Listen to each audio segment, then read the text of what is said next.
Tara guys, mahilig pa kayo sa adventure? Halika, samahan mo kami sa aming paglalakbay dito sa Kahabanang, Ontario. Yun, pupunta kami ngayon dito sa Fork of the Credit. Ito ang isa sa mga pinaka-scenic view dito sa Ontario. Madalas itong puntahan ng maraming turista lalo na pag autumn season. Tara, samahan mo kami ha. Enjoy watching!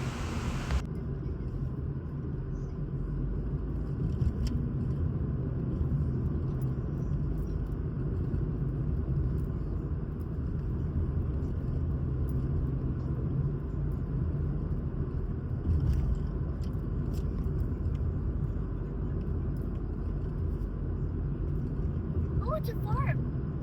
Where? Spring Ridge Farm. I think maybe there's like a picking area. Because I saw lots of cars there. Is this the one? Maybe. Because I saw lots of cars there. Did we went here? Did we came here before? No. No, we've never been here. Nope. Oh, I think I saw that on Google, Spring Ridge. oh yeah. So what's in here? I Strawberry? I don't know. Maybe, I don't know. I forgot. Wow, nahirapan ang sasakyan.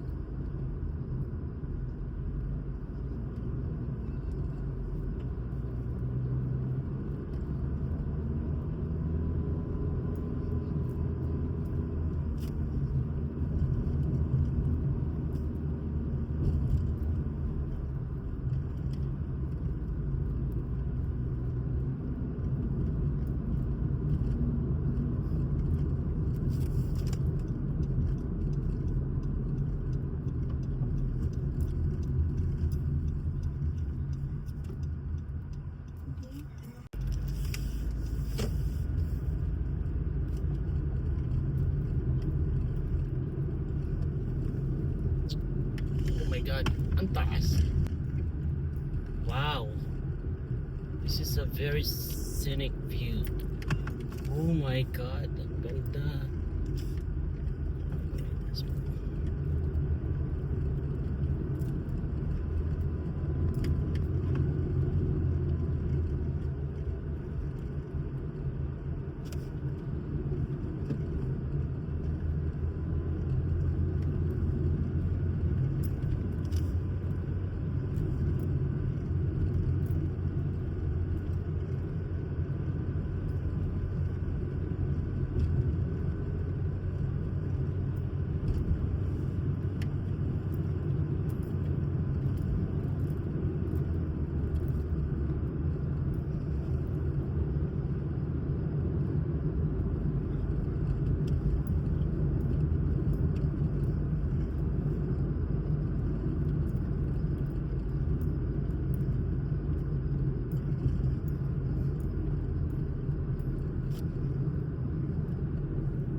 that okay for you?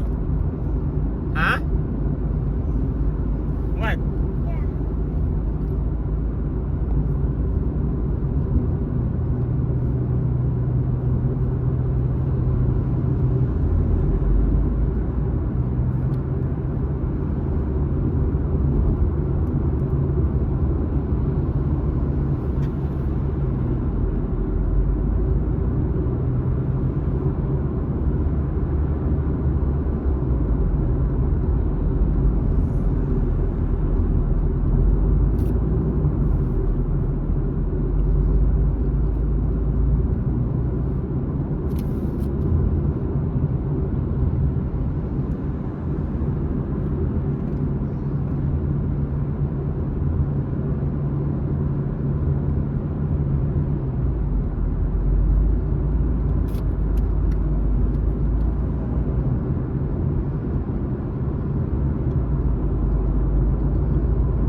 Saan na tayo?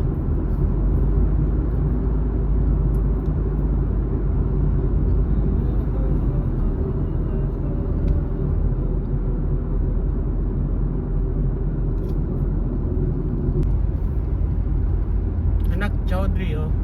Wow. Have you been there? Is that the one?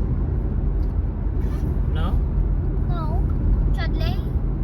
No, that's not Chaudhry. Chaudhry. Sabi mo Chadley? No, Chaudhry. I know, Chaudhry. The other one is Chadley. Yeah, Chadley. This one is Chaudhry.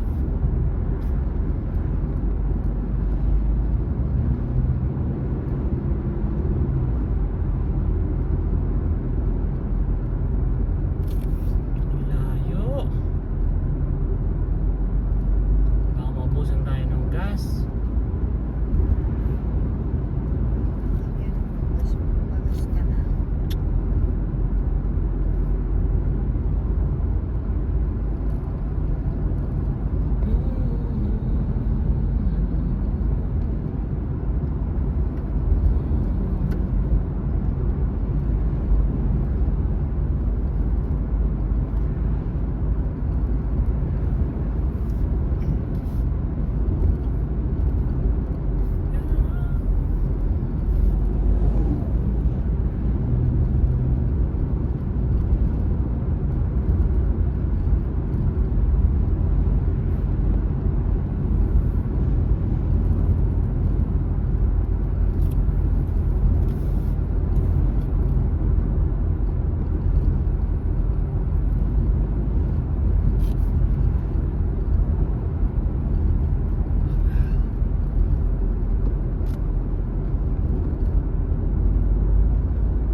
This is Fork of the Credit.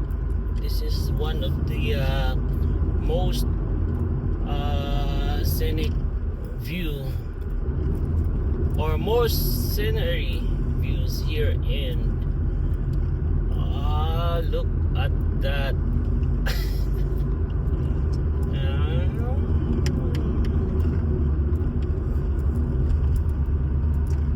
So the maximum speed limit here is 50.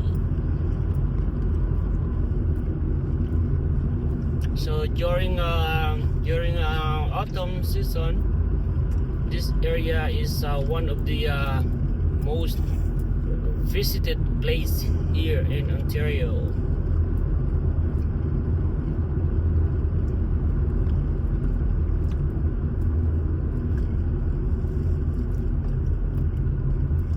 See that?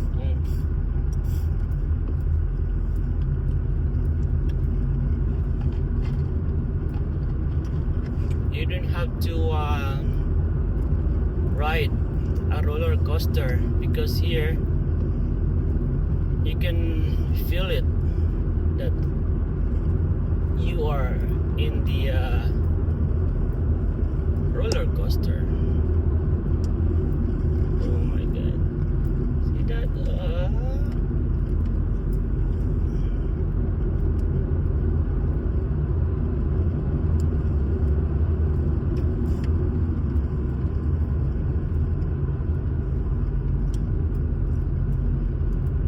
To be honest with you guys, I'm a bit nervous driving in this kind of road. I am not used to it yet.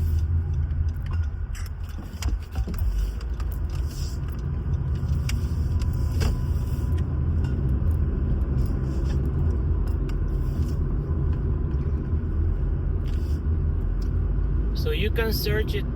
You can search the name of the park. It's a Fork of the Credit. It's a F-O-R-K Credit. See that? Wow. And this is the exact location of this is in Caledon, Ontario. Caledon is C-A-L-E-D-O-N, Ontario.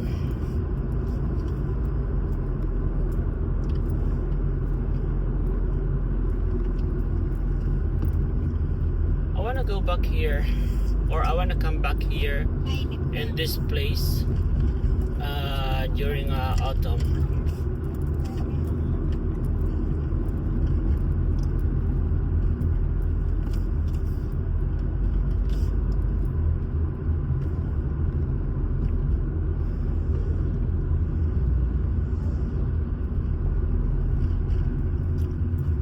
So here we have to be very careful because there are so many humps.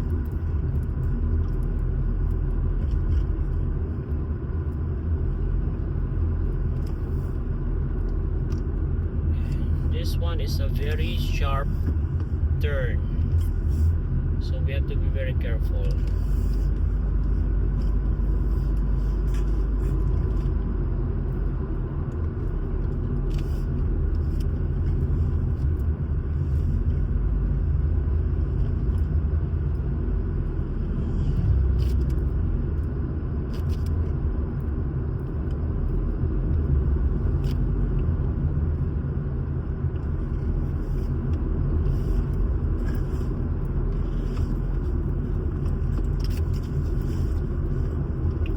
Sabi, there's a river there. Look.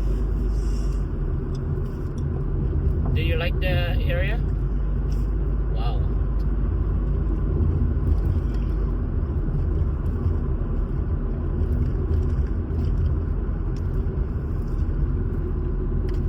Can't imagine, guys, when you are in the Philippines, then like yung mamimiesta ka sa ganitong lugar, diba? Ang layo.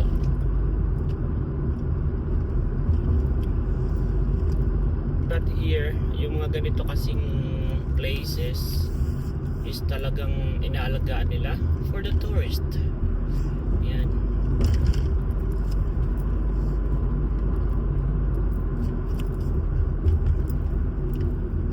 So, we have to be careful. This one is a sharp and hidden turn. There are so many riders. Oh my god.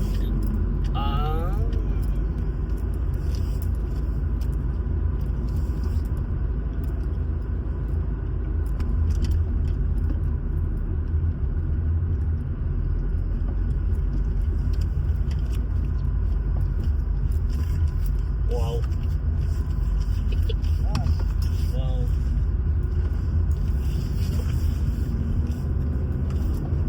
Bakit na tayo ng bundok? Wait, are we getting off here? What? Are we getting off here? No, there's I think here is dangerous. What I mean, are we getting off or are we just staying in the car? No, we're just sightseeing. Okay. You wanna go down? No.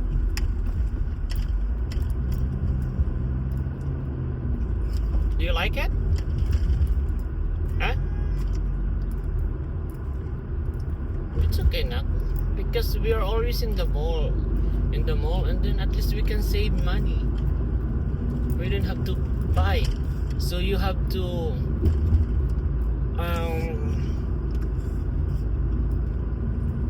just look around.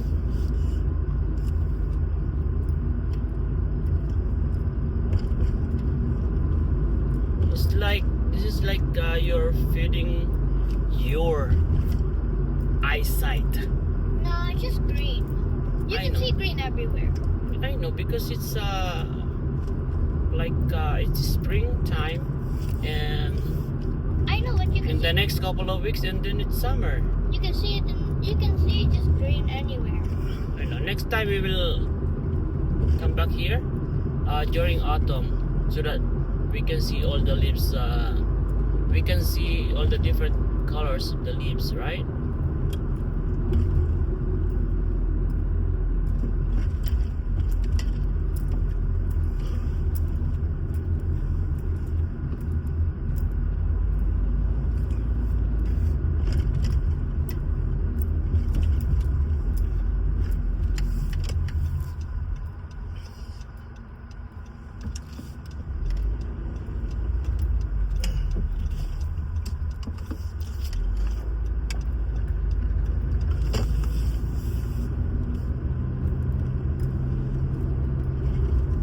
Talagang magdansan tayo na.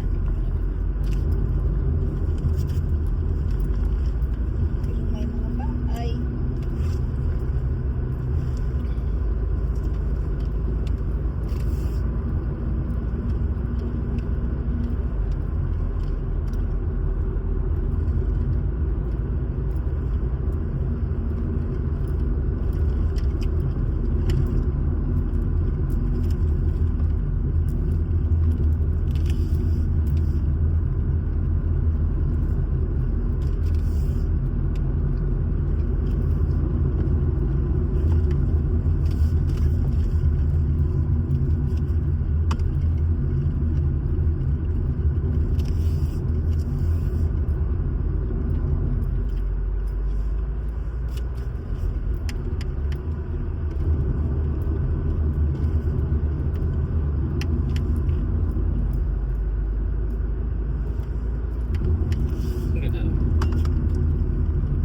Oh, this is Mississauga Road.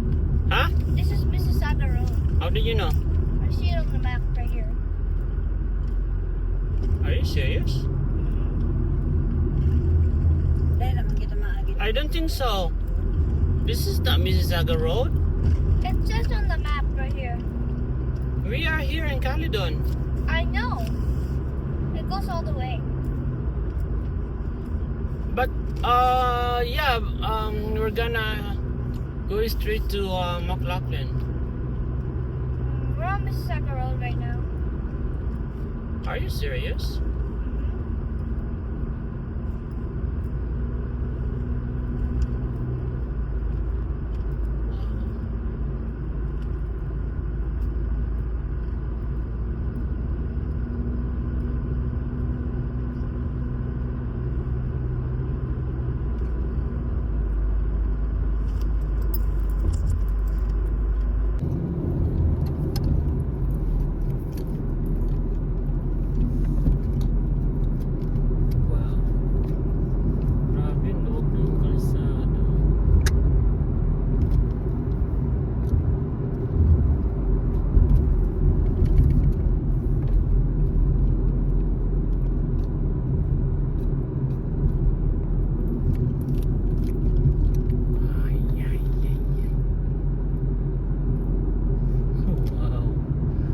Ayan!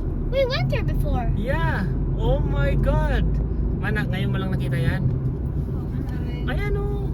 Chocolate Hills. Ay, alit na baga kita rin magrabasan sa tuyan niya na. Oh, okay. So, Oh. ay, Anong choir? May tita may pa. Ito may pa. mas bago Oh dito. my God. Ang galing.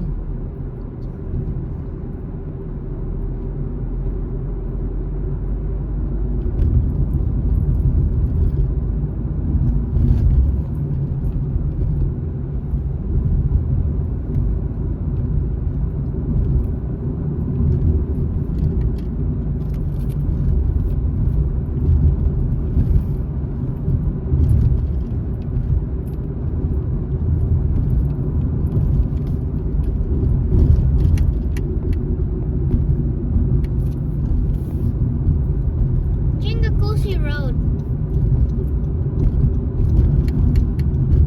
It's Chingacousy Road. Ito.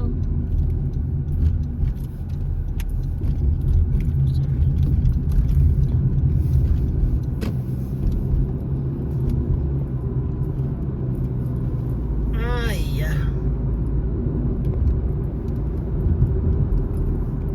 May nag-problem. May magkarabaw.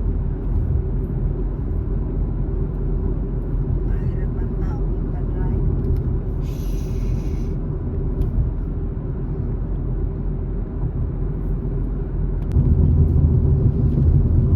Ay, yan guys, nasa kalagitnaan kami ng farm.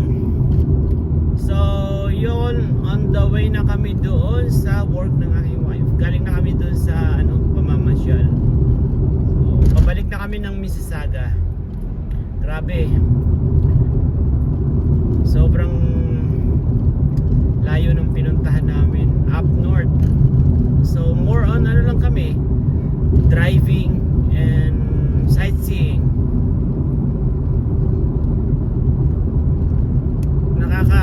Talaga nakakamiss. And syempre nagko-convoy lang pala kami dito sa friend namin.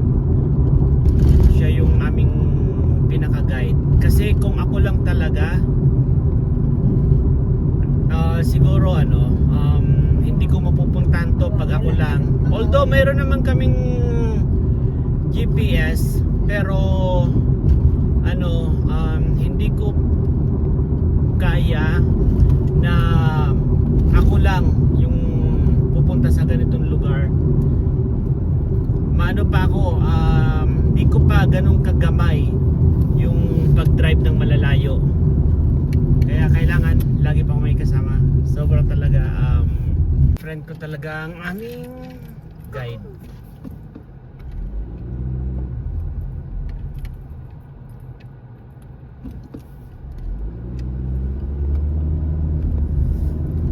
Ayan, sa mga ganitong places, meron ding may mga all-way stop. So, we have to be very careful. Tapos, meron din naman na yung parang kabilaan lang yung may stop, pero yung left and right is wala. Kaya kailangan talaga alerto ka, otherwise you know what will gonna happen.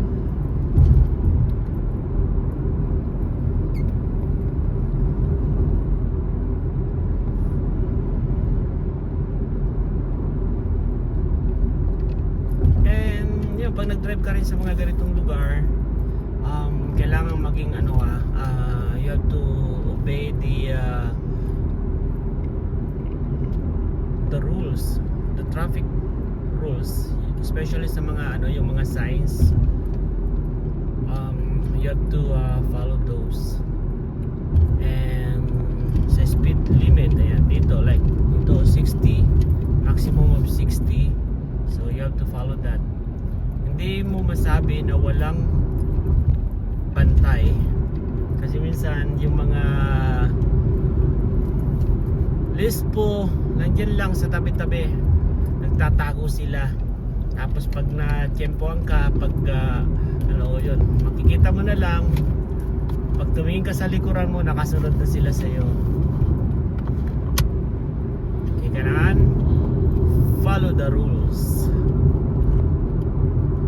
And like yun, sa sinabi ko pala kanina na sa mga ganitong, kahit mga liblib na lugar dito, sobrang gandang mag-drive kasi talagang, ayan ang mga kalsada kung nakikita nyo naman, talagang sementado.